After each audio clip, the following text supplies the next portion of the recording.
ठीक है, हम शुरू करें एड्सॉर्प्शन थ्योरी। तो कैटालिसिस में एड्सॉर्प्शन थ्योरी ने एक्सप्लेन किया था कैटालिसिस प्रोसेस वो कैसे होता है, मतलब कैटालिसिस को एड्सॉर्प्शन थ्योरी ने अपना मैकेनिज्म बताया था कि ऐसे ऐसे होगा। वो एड्सॉर्प्शन थ्योरी क्या बताती है, एक्चुअल में होता क्या। जब एड्सॉर्प्शन थ्योरी बताती है कैटालिसिस के बारे में तो वो ये 5 पॉइंट्स बताती है। पहला पॉइंट क्या कहती है, कहता diffusion of reactant to the surface catalyst. सबसे पहले क्या होता है, मान लो हमारे पास ये कैटालिस्ट है कोई भी, ये मान लो कैटालिस्ट है। कैटालिस्ट से जो रिएक्टेंट के मॉलिक्यूल जब वो दूर दूर होंगे, गैसेस के मॉलिक्यूल है दूर दूर घूमते नहीं, तो सबसे पहला काम क्या होगा, उन सबको डिफ्यूज करना किसकी तरफ, कैटालिस्ट के सरफेस की तरफ लेके जाने का काम होता है। क्या होता है, सबसे पहला काम होता है इस कैटालिस्ट के सरफेस की तरफ डिफ्यूज करवाना, डिफ्यूजन कराना हाई कंसंट्रेशन से, जहां कैटालिस्ट के ऊपर लो कंसंट्रेशन है उधर क्या कराना, डिफ्यूज कराना। सबसे पहले ये काम होता है कि सारे रिएक्टेंट का डिफ्यूजन होता है किसकी तरफ, कैटालिस्ट की तरफ। दूसरा काम होता है, कहता एड्सॉर्प्शन होना। क्या होगी, एड्सॉर्प्शन होगी। फिर पहले मॉलिक्यूल इधर थे, पास आ गए, फिर क्या हो जाएंगे इसके ऊपर, एड्सॉर्ब हो जाएंगे। क्या हो गए, एड्सॉर्ब हो गए। एड्सॉर्ब होते ही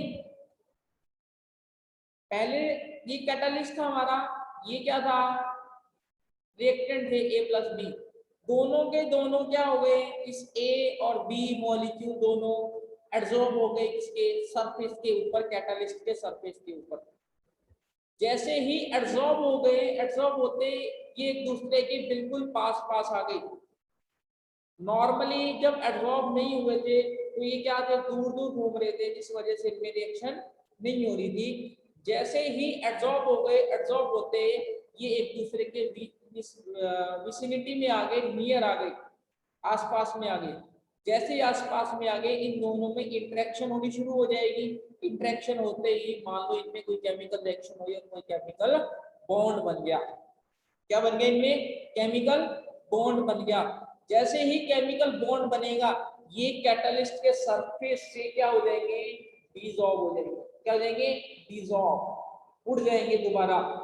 तो अगर डिसॉर्प्शन नहीं होगी तो कैटलिस्ट क्या रहेगा, हमारा सरफेस, कैटलिस्ट का सरफेस भरा रहेगा, जिस वजह से वो इनएक्टिव रहेगा। लेकिन उसको एक्टिव करने के लिए, दोबारा रीएक्टिवेट करने के लिए, जो उसके ऊपर एड्सॉर्ब थे रिएक्शन होने के बाद, उनको वहां से हटाना पड़ेगा, डिसॉर्प्शन उनकी करवानी पड़ेगी। तो 5 पॉइंट, पहला पॉइंट क्या था हमारा, कि मॉलिक्यूल जो रिएक्टेंट के वो क्या होंगे, सरफेस की तरफ, कैटलिस्ट की सरफेस की तरफ डिफ्यूज करेंगे, डिफ्यूजन होगा। दूसरा काम है उसका एड्सॉर्प्शन होना। एड्सॉर्प्शन के बाद तीसरा पॉइंट है, दोनों में केमिकल रिएक्शन होगी, बॉन्ड बनेगा। बॉन्ड बनने के बाद चौथा पॉइंट क्या होगा, वहां से वो डिसॉल्व हो जाएगी। क्या होगा, डिसॉर्प्शन हो जाएगी। डिसॉर्प्शन होने के बाद पांचवा प्रोसेस फिर से सेम, दूसरा मॉलिक्यूल क्या होगा, एड्सॉर्ब होगा, केमिकल रिएक्शन होगी, डिसॉर्प्शन होगी, फिर से ये साइकिल चलता रहेगा, हमारा कैटालिस्ट रीएक्टिवेट होता रहेगा। तो एड्सॉर्प्शन में 5 पॉइंट मेनली, पहला डिफ्यूजन, दूसरा एड्सॉर्प्शन, तीसरा केमिकल रिएक्शन होगी उनमें, फोर्थ क्या होगी उनमें डिसॉर्प्शन, और फिर से फर्स्ट पॉइंट दोबारा क्या होगी, एड्सॉर्प्शन, और हमारी कैटालिटिक साइकिल चलता रहेगा। ये कैटालिसिस का मैकेनिज्म एक्सप्लेन किया गया था किसके द्वारा, एड्सॉर्प्शन थ्योरी के द्वारा। ठीक है, वो कहता कि अगर कैटालिस्ट की सरफेस से डिसॉर्प्शन नहीं होती है, अगर कैटालिस्ट की सरफेस से डिसॉर्प्शन नहीं होगी तो कैटालिस्ट कुछ देर बाद इनएक्टिवेट हो जाएगा, वो काम नहीं करेगा। क्यों, क्योंकि उसकी एक्टिव साइट्स क्या होगी, ब्लॉक होगी। जैसे ही उसकी एक्टिव साइट ब्लॉक हो जाएगी, हमारा कैटालिस्ट काम नहीं करेगा। तो कैटालिस्ट को रीएक्टिवेट करने के लिए वहां पे जरूरी होता है डिसॉर्प्शन करवाना, दोबारा मॉलिक्यूल उसके सरफेस से क्या कराने हैं, उड़ाने हैं, डिसॉर्प्शन करवाना है। अगर डिसॉर्प्शन नहीं होगा तो हमारा कैटालिस्ट क्या रहेगा, इनएक्टिवेट हो जाएगा। सॉलिड कैटालिसिस की दो प्रॉपर्टीज, पहली एक्टिविटी, दूसरी सिलेक्टिविटी। एक्टिविटी का मतलब क्या होता है कि रिएक्शन बिना कैटलिस्ट के किस रेट पे थी, जैसे ही हमने उसके अंदर कैटलिस्ट डाल दिया वो रिएक्शन कितने गुना इंक्रीज होगी।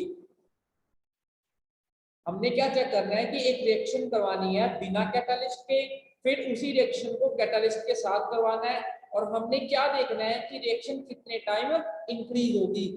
जितने टाइम इंक्रीज होगी, जितने भी टाइम वो इंक्रीज होती है, हम उससे आइडिया लगाएंगे कि हमारी जो कैटलिस्ट की एक्टिविटी है वो क्या है।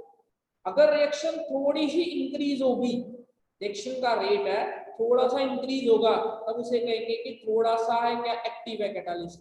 अगर एकदम से रिएक्शन बहुत फास्ट हो जाए तो हम क्या कहेंगे, हमारा कैटलिस्ट बहुत एक्टिव है, मतलब उसकी एक्टिविटी बहुत ज्यादा है। क्या होगी, उसकी एक्टिविटी बहुत ज्यादा है। अगर कैटलिस्ट क्या कर दे, रिएक्शन के रेट को थोड़ा सा इंक्रीज करे तो हम कहेंगे कि हमारा जो कैटलिस्ट है उसकी एक्टिविटी थोड़ी सी है, ज्यादा इफेक्टिव नहीं है। लेकिन अगर उसी कैटलिस्ट ने बहुत क्या कर दी, रिएक्शन को फास्ट कर दिया, तो हम क्या कहेंगे, हमारा कैटलिस्ट बहुत ही एक्टिव है, उसकी एक्टिविटी बहुत ज्यादा है। एक्टिविटी निकालने का तरीका क्या है कि कितना एक्टिव है हमारा, तो हम करेंगे एक फॉर्मूला, ऊपर लिखेंगे क्या, reaction of rate by using catalyst.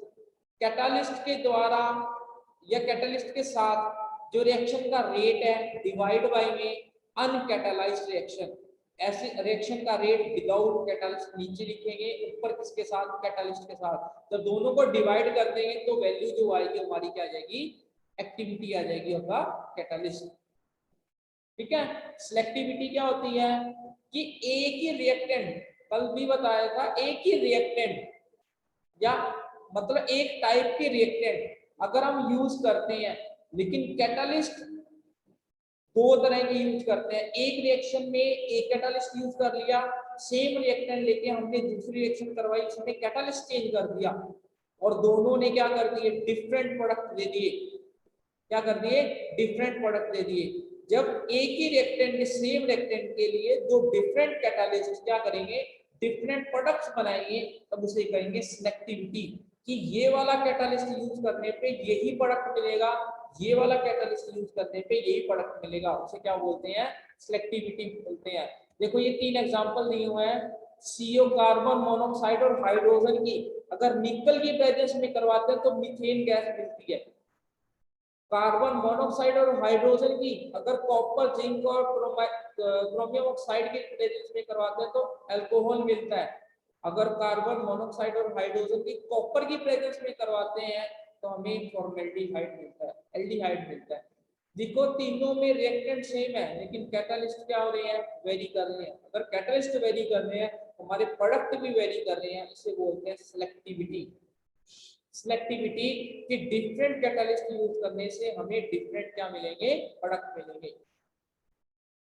Shape selective catalysis क्या होते हैं हमारे, एक ऐसे जियोलाइट्स होते हैं बड़े बड़े, क्या होते हैं, जो शेप पे डिपेंड होते हैं, शेप पर्टिकुलर शेप के बनाए होते हैं। जैसे हर एक सबस्ट्रेट की, हर एक रिएक्टेंट की अपनी अपनी शेप होती है, हर एक रिएक्टेंट की अपनी अपनी शेप होती है। जैसे हर एक ताले की, हर एक ताले की एक अपनी की होती है, ऐसे ही हर एक सबस्ट्रेट के लिए एक पर्टिकुलर कैटालिस्ट होता है। उन दोनों में की लॉक मैकेनिज्म होता है। हर एक सबस्ट्रेट के लिए, रिएक्टेंट के लिए एक पर्टिकुलर कैटालिस्ट होता है, और पर्टिकुलर कैटालिस्ट होने की वजह से उनका की लॉक मैकेनिज्म होता है। तो जो शेप सिलेक्टिव कैटालिसिस होती है या शेप सिलेक्टिव कैटालिस्ट होते हैं, वो हमारे जियोलाइट्स होते हैं, बड़े बड़े मॉलिक्यूल्स होते हैं। वो सिलेक्ट किए जाते हैं किसके बेस पे, सबस्ट्रेट की बेस पे, कि सबस्ट्रेट की शेप क्या है, उसके हिसाब से हम अपना जियोलाइट तैयार करते हैं या जियोलाइट सिलेक्ट करते हैं, और वो कैटालिस्ट की तरह यूज किया जाता है।